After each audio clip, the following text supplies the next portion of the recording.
If you're listening to this podcast, it's probably because a child you love and care for is differently wired.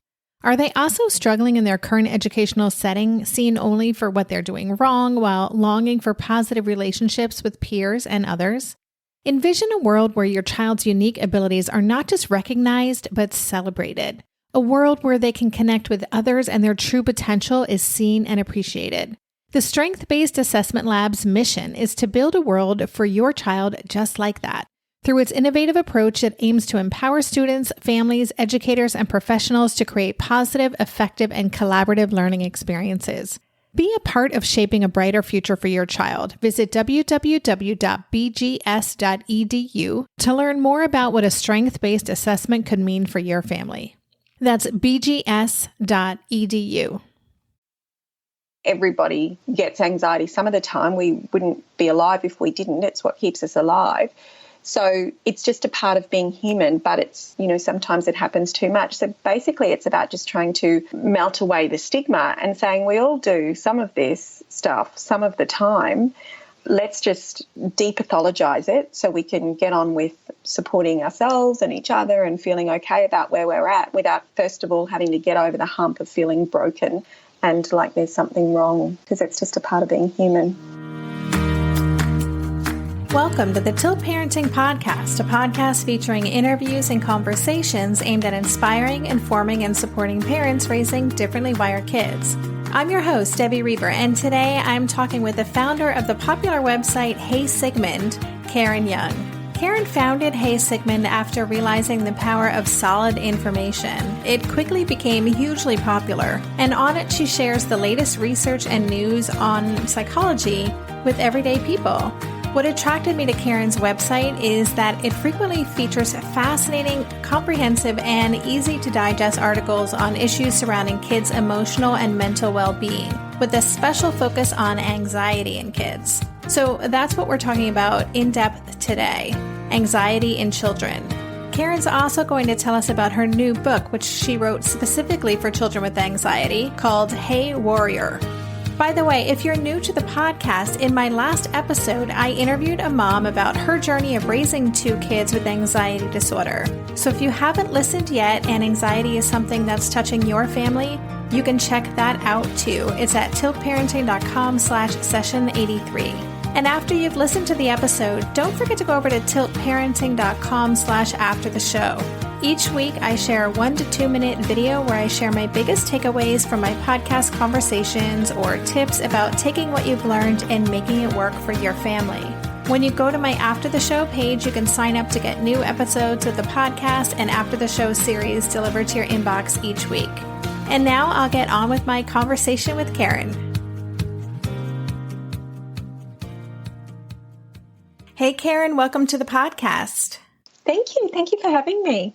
Well, I've been wanting to do this for a while. I discovered Hey Sigmund when I was first researching Tilt Parenting, and I was instantly in love. I just thought the design's beautiful, the content was, and it continues to be just so thoughtful and powerful. And and I share your content a lot with the Tilt community, so it's a real honor to be able to bring on the podcast and talk to you about what you're up to.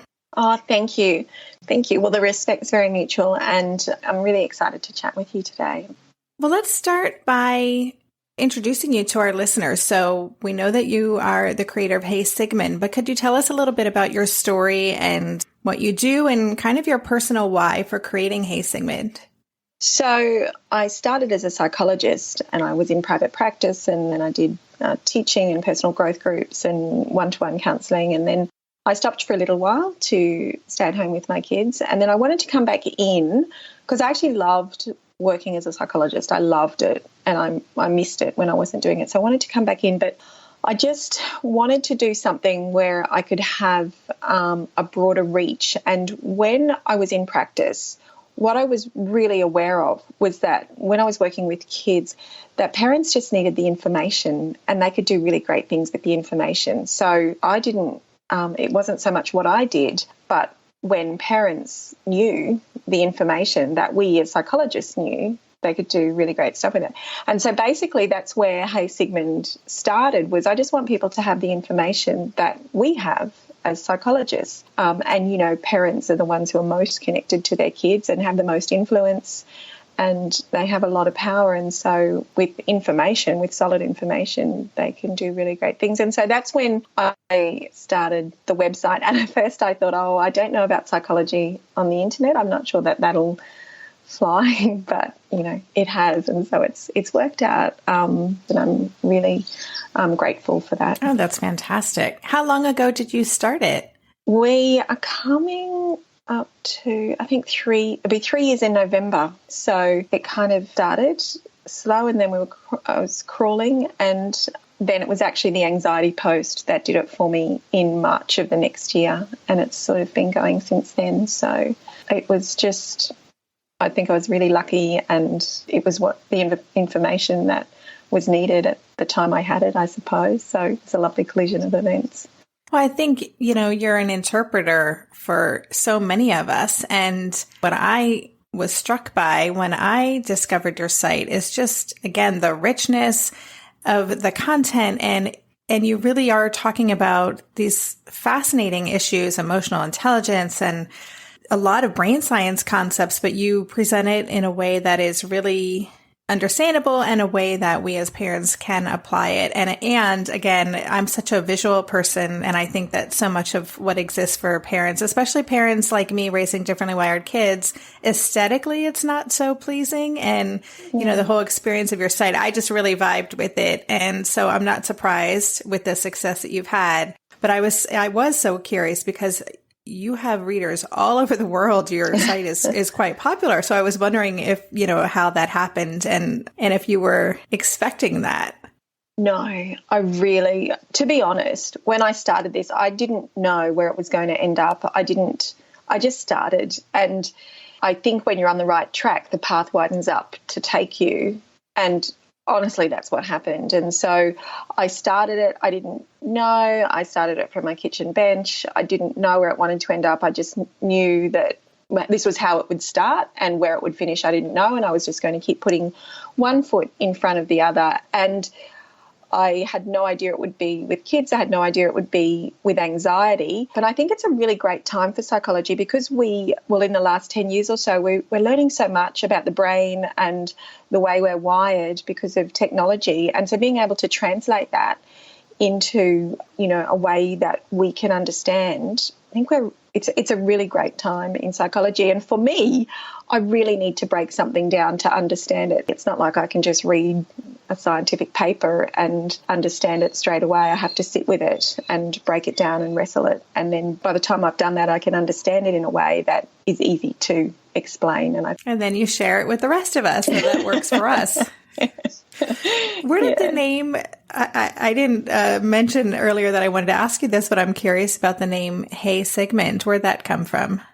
Oh, my goodness. This website was harder to name than my children, and I'm not kidding. And it was weeks and weeks and weeks of different ideas, and nothing felt right. And then, honestly, I was getting into the car one day outside a hardware store, and I went, Hey Sigmund. That's where it came from. And it was more like, because people think of psychology sometimes and it's can feel a little bit vague and a little bit not scientific enough, and I think that comes from Freud, who did a lot of great things, but also did a lot of things that didn't land so well and still don't land very well, but did a lot of great things. So this is kind of like, hey Sigmund, we've got some new stuff for you, or hey Sigmund, this is what we know now. So it's kind of blending the historical elements of psychology and kind of where it started and its roots with the modern take. That's awesome. Love that story.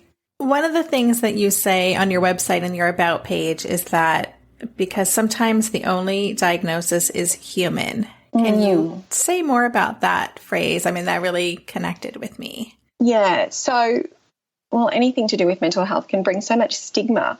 But the thing is, so many things that come with a diagnosis happen on a spectrum. So we all get a little bit of everything some of the time, and sometimes it's just part of our human way. We're not broken.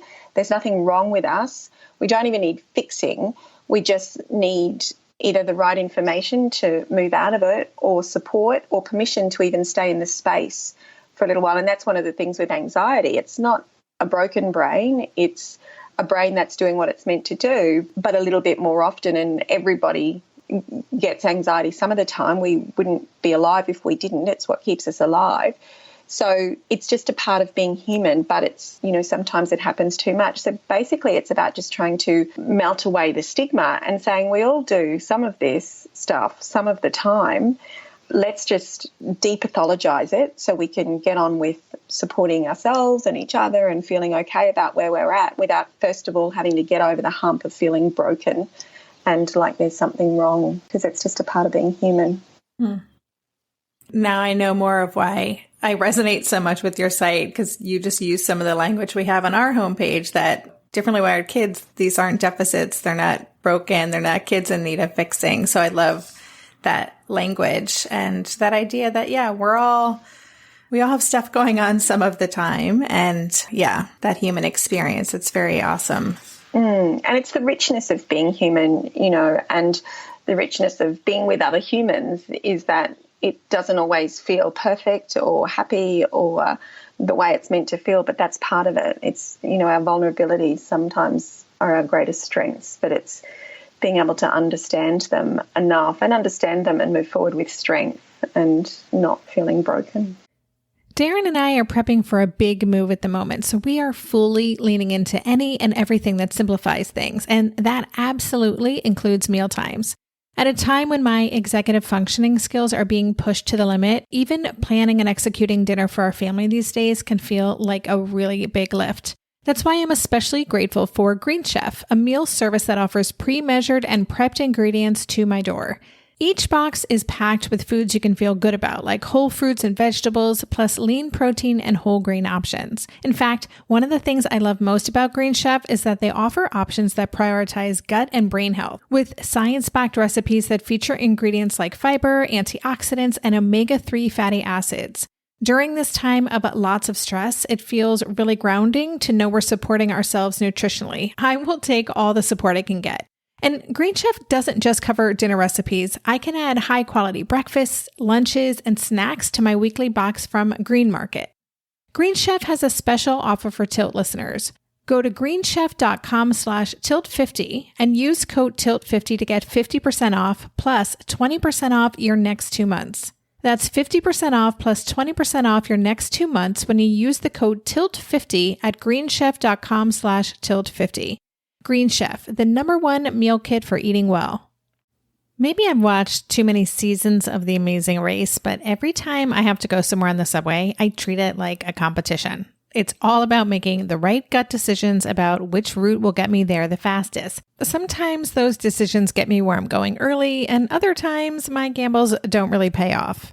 Probiotics can't help with most gut decisions, but if your gut needs a little support, Ritual has your back. Their Synbiotic Plus, a 3-in-1 supplement, has clinically studied prebiotics, probiotics, and a postbiotic to support a balanced gut microbiome. I've been using Synbiotic Plus for about 6 months now, and it's become a core part of my morning routine. I take the mini capsule every morning while making my way through my inbox, whether I'm at home or I'm on the road, because it doesn't need to be refrigerated. And the capsule itself is delayed released, which helps it survive the harsh conditions of the upper GI tract for delivery to the colon. And that's exactly where we want it to go. Ritual invested in a study modeling the human colon, which showed that Synbiotic Plus significantly increased microbial diversity and the growth of beneficial bacteria. There's no more shame in your gut game. Synbiotic Plus and Ritual are here to celebrate, not hide your insides. Get 25% off your first month for limited time at ritual.com/tilt. Start Ritual or add Synbiotic Plus to your subscription today. That's ritual.com/tilt for 25% off. Well, let's talk about anxiety a little more. And that is kind of a big focus of the content. So I'd love to know more about how that happened and why anxiety is one of those issues that you're so passionate about. So when this started, my daughter, it got personal. I think that's the easy answer as to why I'm so passionate about it now. But I started the website in November, and the following year, so in Australia our school years are January to December, and the following year my daughter was moving from junior school to middle school, and it was just across the road. It was a small school. She'd been there since grade 2, so she was moving into grade 7. Same friends, and she was really happy at the school just across the road, but the format's a bit different, the teachers are different. And she had been saying for a while, she'd been getting headaches and she'd been having trouble sleeping and feeling sick in the tummy and all of the things that I should have picked up on sooner than I did. But I just thought, she's just tired. It's the start of the school year. It'll go away. And then one day it just clicked after a couple of weeks and I went, I know what she's got. She's got anxiety, and I should have picked up on it before then, but I didn't. That's okay. And so we were on our way to soccer, which she'd been doing for a long, long time. And she said, Mum, I've got that feeling again. And I said, okay, does it feel like this? And I went through the symptoms that I talk about in Hey Warrior. So does your heart feel racy? Does your tummy feel this? Do you feel a bit sweaty? Is it that feeling you get when you miss a stair? And she said, that's exactly what it is. It feels like that feeling of falling when you're almost asleep. So that was her line. And I said, okay, you've got this thing called anxiety, and here's why you feel like you do. And then I explained all of the physical symptoms. So again, everything that's in Hey Warrior and on the website. And I said, now this is what you need to do when you feel like this. And this is why it's happening. It's happening because your brain is trying to protect you because it thinks there's something it needs to protect you from. There isn't, but brains don't always, do what we want them to. It's instinct. So what you need to do is when you feel like that is breathe really slow, deep breaths, because that reverses the surge of neurochemicals, which I've spoken to about. That's what happens with anxiety. It's the brain surging you with neurochemicals to get you ready for fight or flight. And every physical symptom is to do with those neurochemicals and to get you ready to be stronger, faster, more alert, more powerful. The problem with anxiety is if there's nothing to fight or flee, the neurochemicals build up, and that's why anxiety feels awful. And it can feel like there's something awful about to happen, so that feeds into anxious thoughts, then that feeds back into anxious feelings, and it's a bit of a loop. So to break the loop, and I said to her, you need to breathe, and what that does is that reverses everything. It starts to neutralise everything, and it brings your brain back to feeling calm, and it pulls in the thinking part of your brain. And, we went through basically the book, Hey Warrior, before the book was written. And then I started her on mindfulness, and she was already exercising, so that was okay. And a couple of weeks later, she came to me and she said, Mum, that stuff you said, it really helped. Now, when I think she was 12 at the time, a 12-year-old comes and says, Mum, what you did really worked, I kind of, I went, okay, then it probably did work because, they don't often tell you when you strike gold. And so it went, she really was able to manage it. So she'd still get anxious sometimes, but she was able to manage it. She was able to make it work for her, and then, mindfulness and all the rest of it. So she understood what she had to do to manage it, which was breathing and why exercise worked and why mindfulness worked. So we explained everything.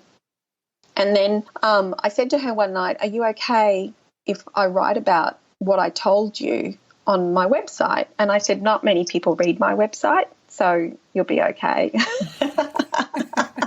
And she said, okay, as long as not many people read it. And I did have a sentence about her, which I think I might have taken out since, but that was the post that went, it just went off. And that kind of started the whole website. And so I thought, well, this is information that people clearly want to hear about and want to know about, so I'm going to give it. And that's when it started. And the more you do something and the more it works, the more you want to do it. And Hey Warrior came from that post and that conversation with my daughter. So it's basically that conversation in a book for kids. And I suppose the passion is easy when it's a little bit personal. Well, I think so many of us create what we need, right? If it doesn't exist for either for ourselves, the tools that we as parents need, or for our kids, then absolutely, that's how the great things come. So, well, you've talked about the book a little bit. Let's go there a little more. So this is a new book you've written. It's a children's book. Can you give us some more details about it? Yeah. So basically it talks about anxiety because anxiety comes from a part of the brain called the amygdala, which is a really primitive, really instinctive part. So it's been doing what it does for as long as people have been people. So it's really good at what it does. And its whole job really is to get us ready to fight or flee, to keep us safe when there's danger. Now, the thing about it is it doesn't mean there's danger there. So sometimes the brain can be a bit overreactive or a bit overprotective. So the way to think of anxiety is not as something broken and not as something that's there to hurt you or as something mean in your brain, but it's something it's like a fierce warrior there to protect you. So that's how I describe it in the book, and that's how I described it to my daughter. So it's like a fierce warrior there to protect you. So when it thinks you might be in trouble, it will surge your body with a special body fuel to make you stronger, faster, more powerful. Now, the first thing that happens is your breathing changes from slow, deep breathing like you would normally breathe to short, shallow breathing, and that's to conserve oxygen because your body will need it to fight or flee. Then your heart starts beating really quickly, and that can be really scary because it can feel like you're going to die. It can be really scary. But hearts know what they're doing, and your heart is just doing that to pump the fuel around your body to get it to the muscles so that they can do what they need to do to keep you safe. Then your arms and legs might get tight. That's why sometimes you get shaky and wobbly. That's the neurochemicals going to the muscles in your arms and legs your legs so they can flee, your arms so they can fight. Your body starts to sweat to cool itself down in case it has to fight or flee. So that's why you can be really clammy or sweaty even on a really cold day. And one of the other things that happens is any process in your body that isn't absolutely necessary for your survival in that moment will shut down. It'll just take a little break. It'll come back on as soon as everything's safe and everything's fine again. So it's no big deal, but it feels like a big deal. So when your digestion shuts down, that's how you can get butterflies. It can feel like you're going to vomit, and that can feel really awful too. So there are all of these physical symptoms that happen with anxiety that can feed into those. I feel awful and it feels scary and I feel panicked, so there must be something bad that's going to happen. They're all there for a really good reason, and it's to protect you. It's to look after you. So that's why when there's a basketball coming at your head, you can act super quickly. Before you've even noticed that basketball, your brain has registered and it's getting you ready, and you can move really quickly. It's why, you hear stories about mothers lifting branches off cars to save their babies and firemen running people out of buildings. That's when it works well, that surge of neurochemicals. So it's all there to keep us safe. But sometimes it can be overprotective and work too hard, and the amygdala can sense threat or danger when there's no threat or danger there. And that's okay. But what happens is, so it surges you with these neurochemicals, but if there's nothing to burn them off, which is what happens if there's nothing to fight or flee, there's no danger. The neurochemicals build up, and that's when anxiety feels really awful and frightening. And that can also feed into anxiety about the anxiety. So if there's something happens at school drop-off that an anxiety is triggered, and it can only it only has to happen once, then that memory of that anxiety can be, I remember how I feel when I'm about to be dropped off. It feels scary, and I feel like I'm going to vomit, or my head feels tight, so it's anxiety about the anxiety. So by explaining where anxiety comes from and explaining it as it's like this little warrior in your brain that's trying to protect you, but what you need to do is be the boss of your brain, because at the moment your brain's kind of calling all the shots, but it'll work better when you're in charge. You're kind of like a team. And so that's what breathing does, mindfulness, and also the understanding of what's happening, and that takes the fear away, and it empowers kids with a better response than kind of feeding into the anxiety, because anxiety is so convincing and so persuasive. So basically that's what the book's about, and, it goes through the symptoms, and because kids want to understand what's happening in their bodies. They're really good at understanding the science of it when it's explained, and they're really, good at doing good stuff with it. So that's what the book does, is give them that information that they need. We'll be right back after this quick break. Hey there, it's Debbie. I love making this show and sharing conversations about how to support our awesome neurodivergent kids. I've seen how even one little insight from an interview can spark a big shift in daily life. But I know that raising complex kids can be messy and lonely. And just when we think we figured it out, something comes up that boots us right back to feeling overwhelmed and stuck. That's why I've poured everything into creating a way for parents like us navigating complex parenting journeys to join together and chart a path that feels positive, hopeful, and doable. It's the brand new Differently Wired Club experience. In the club, you'll get personal support from me and other seasoned parent coaches, 6 live calls every month where you can connect and get your personal questions answered, the opportunity to learn directly from authors and experts like I have on this show, monthly themes for getting specific and tactical, an exclusive private podcast feed, and the best, most generous community of parents. Seriously, these folks show up for themselves and each other, and that right there is really everything, because it's a daily reminder that we're not alone. Our kids aren't broken, and we have totally got this.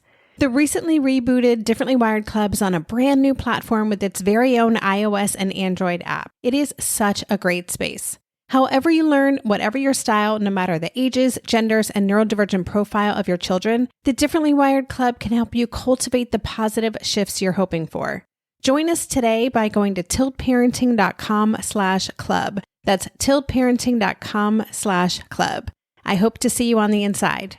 Lynn, this time of year, parenting can be such a flusterclux. You've come to the right place. I'm Lynn Lyons, and I've been treating anxious families for over 30 years. I'm Lynn's sister-in-law and co-host Robin Hudson. Join us for Flusterclux, a podcast for parents who worry. Wait, that's everybody. Yeah, these last few years have felt like one long anxiety attack for so many. Why do you think parents are always surprised that a podcast about anxiety relates to them, even if no one in their house has an anxiety disorder? Well, worry is human. Everyone does it, and anxiety shows up when we face uncertainty. All the parenting tips you've taught me have been essential. I love to break it down into skills we need to manage worry in our families. We've covered so many topics: depression, burnout, meltdowns, perfectionism. Don't forget scary mothers-in-law. Right, but of course that's not my mother-in-law. Because that's my mother. And a listener. As a psychotherapist, I like to teach parents and kids how to respond to everyday moments in healthy ways. Managing anxiety really can be taught. It really can. And I'll even tell you what to say. We talk about serious stuff,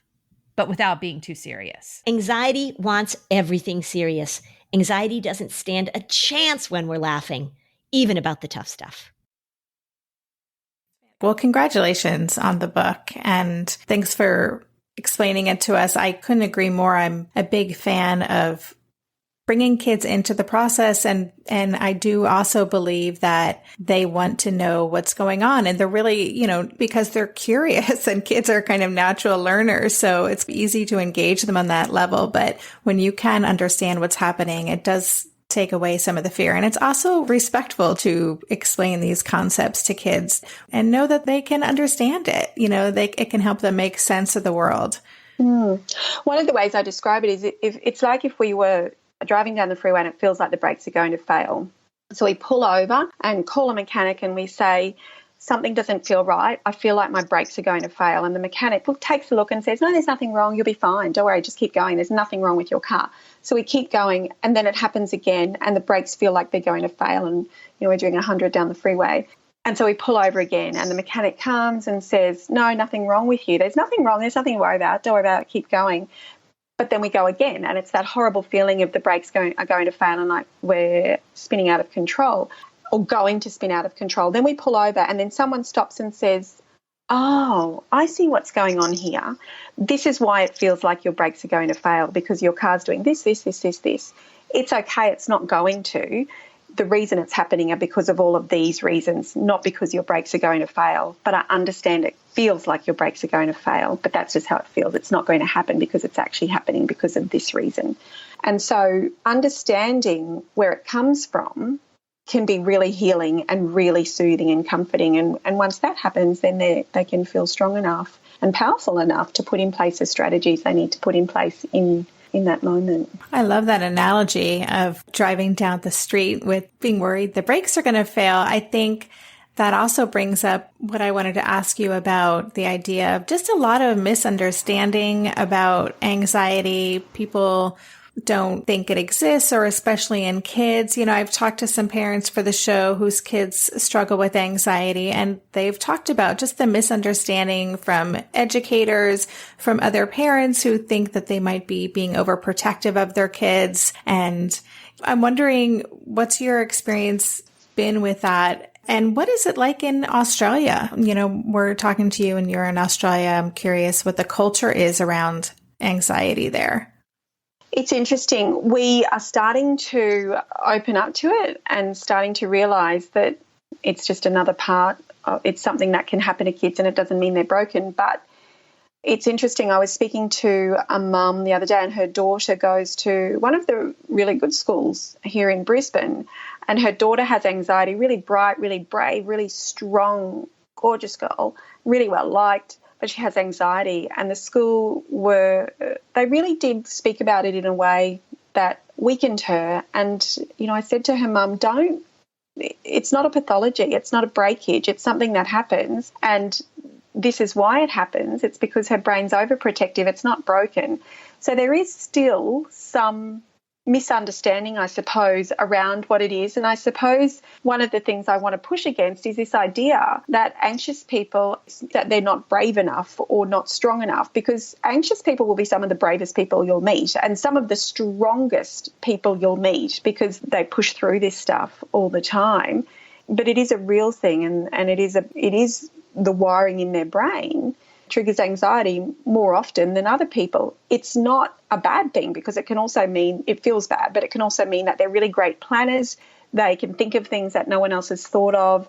They are really great at predicting trouble. And if you want to understand what's happening in a classroom or in a social group, ask the one who feels anxious sometimes, because they know what's going on, because they're thinkers, and they can put the pieces together so well, and emotionally intelligent and socially intelligent. They're really amazing. It's not a breakage, and it is a physiological thing. It's got nothing to do with character, and it's got nothing to do with personality. So I think we're slowly opening up to this and saying, well, that's okay. You know, it's just a different way of being human. It's not breakage, but there's still a way to go. And it's very common. It's so common. And I think that's one of the things we're starting to realise, is how common it is now, which has surprised me. And I think it surprises a lot of people. Mm-hmm. When Asher was in school, and he was must have been first or second grade, one of the therapists he was seeing pulled me aside after they had met and made a comment about a change we were going to make. And he said, yeah, I think that's really going to help with his anxiety. And I said, he has anxiety? I had no idea. He's differently wired in other ways. And I didn't connect that a lot of what was causing his dysregulation at school was an anxious response to what was happening. And it was kind of like a light bulb moment for me at the time. I'm wondering if you have some thoughts about what parents can be looking out for in their kids, if they're thinking, maybe they're listening to this and it's never occurred to them before. What would be some signs that they might want to be aware of? Yeah, so look at things, a lot of avoidance behaviour, and that might be connected to a particular thing. So I don't feel like going to school today, and it might be I've got a tummy ache or I've got a headache or something like that. And that's not doing it to be naughty, not at all. It's because their brain's telling them they can't go. Look at things like tummy aches that don't have another physical basis, headaches that don't have another physical basis, nausea, I feel sick in the tummy, because they're all the physical symptoms that come with that surging of neurochemicals. Often kids with anxiety there'll be a lot of what ifs. So, Mum, what if you're late to pick me up? What if I go to the party and no one wants to talk to me? What if something happens to you on the way home? So there's a lot of what ifs, and there's a lot of, they'll want to talk about this sometimes, and that's their brain thinking ahead. Anxiety is a brain that lives a little bit too much in the future, or a lot in the future, thinking about the what ifs. So look for the physical symptoms. Look for the kids who will ask about the what ifs. Now, sometimes they can be the life of the party. They might be the class clown, and that's another way to that can mask anxiety. Another thing is to watch for really aggressive outbursts or meltdowns or tantrums. Now, the amygdala, which is the one that kickstart the anxious response also is in charge of emotion. So when it's at high volume, when it's anxious, other emotions will be at high volume too. So these might be the kids who just get really aggressive and it doesn't seem like there's much of a trigger, or the kids who just want to burst into tears. What that is, that's the amygdala driving that, and that's happening with anxiety. So if you control the anxiety, you'll control that response. So these kids who are doing that, they're not being aggressive because their social skills are poor or because they're bad kids. It's absolutely not that at all. They're anxious kids, but it doesn't look like it. Aggression can mask that. So that's some of the things to worry about. Kids who, they might be worried about going to sleep at night, or they might wake up a lot during the night thinking about stuff, that sort of thing. So it's different to stress. Stress is when there is a real thing. So kids who get stressed at exam time because they do really have a heavy workload, that's stress. That's different to anxiety, which is, what if I fail? What if I do really poorly and I'm not able to do anything when I leave school because I'm no good at anything? What if I make a mistake and people laugh at me? So that's the difference between stress and anxiety. Oh, that's a really helpful distinction. Thank you. So before we go, and I know your whole site provides lots of insight, and of course your book, if parents are listening to this and they're recognizing, wow, I think this is what's going on, what would you suggest the first thing they do is to support their child?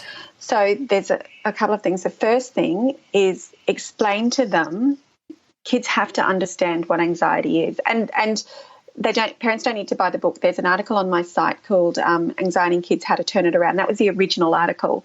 So that will give you the words to give them about where anxiety comes from, what the physical symptoms mean, so they can understand why they feel the way they do. I think that's the most important thing, and that's where I see the change happening. Then the next thing I would do is start with a regular practice of mindfulness, because what we know from tons and tons of research is that mindfulness changes the structure and function of the brain. So it actually calms down activity in the amygdala.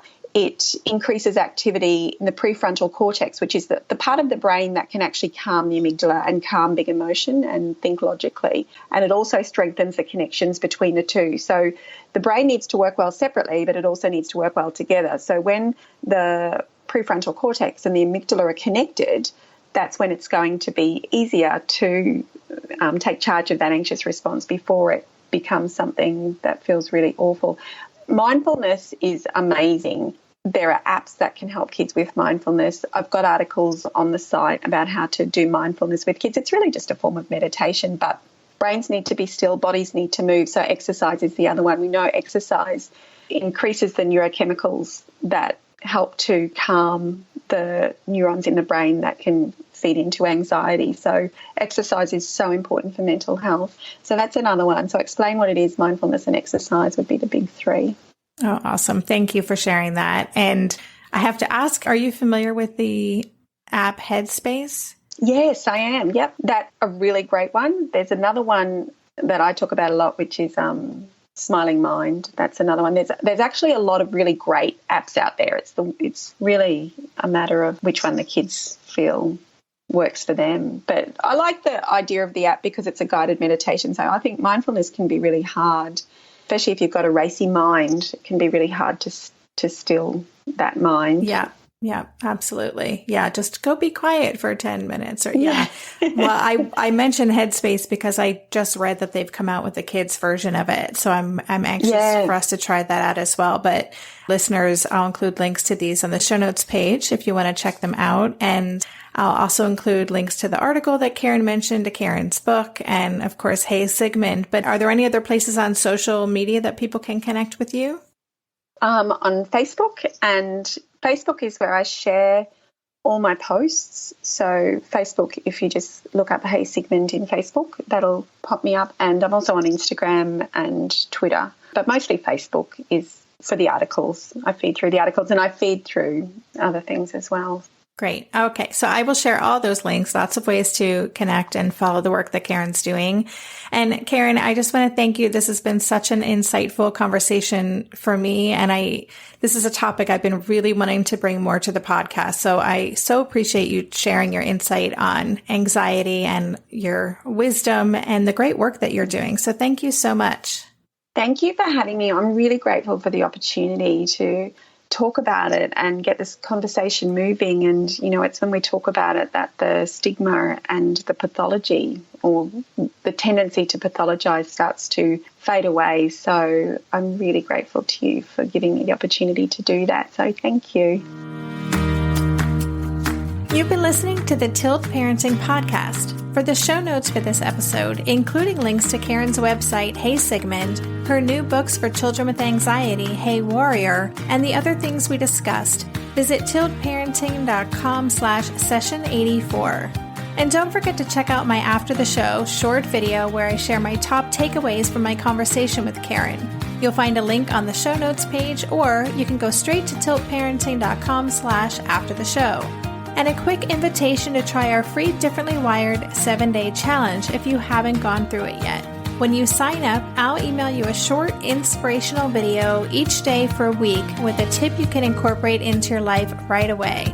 You'll also be invited to join a private Facebook group for people who've gone through or are doing the challenge. More than 800 people have gone through it so far. It's free, it's ongoing, and it's designed to help you find more peace and confidence in your parenting journey today. To join, visit tiltparenting.com/7day. If you like what you heard on today's episode, consider subscribing or leaving a review in iTunes. Both those things help our podcast get noticed in the crowded podcast space. Thanks again for listening. For more information on Tilt Parenting, visit www.tiltparenting.com.